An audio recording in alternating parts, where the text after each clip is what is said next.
Kallakurichi rotary சங்கம், கோவை சங்கரா கண் மருத்துவ மையம், சென்னை மயிலாப்பூர் சுக்ரா ஜுவல்லரி ஆகியோர் இணைந்து நடத்திய மாபெரும் இலவச கண் சிகிச்சை முகாமில் 160க்கும் மேற்பட்டோர் இலவச அறுவை சிகிச்சைக்கு தேர்வு செய்து சிகிச்சைக்காக கோவை சங்கரா மருத்துவமனைக்கு அழைத்துச் சென்றனர்.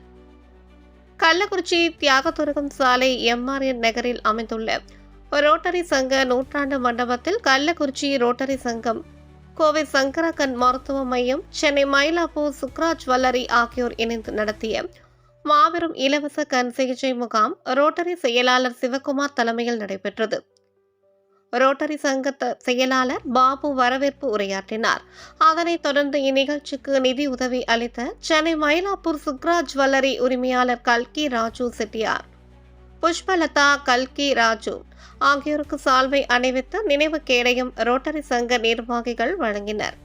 மேலும் இந்த இலவச கண் சிகிச்சை முகாமில் முன்னாள் தலைவர்கள் ஞானராஜ், PM பெருமாள், துவாரகா, சசிகுமார் மற்றும் அரவிந்தன், கோபாலகிருஷ்ணன், பாலசுப்ரமணி, ரோட்டரி சங்க முன்னாள் இந்நாள் நிர்வாகிகள், உறுப்பினர்கள் உட்பட பலர் கலந்து கொண்டனர்.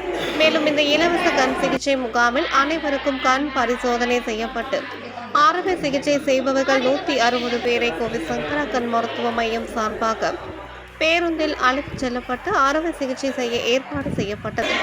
மேலும் இந்நிகழ்ச்சியில் 300க்கும் மேற்பட்டோர் கலந்து கொண்டு பயனடைந்தனர். செய்திகளை உடனுக்குடன் தெரிந்து கொள்ள தீரன் நியூஸ் சேனலை சப்ஸ்கிரைப் செய்யுங்கள் மற்றும் பெல் பட்டனை அழுத்தி விடுங்கள்.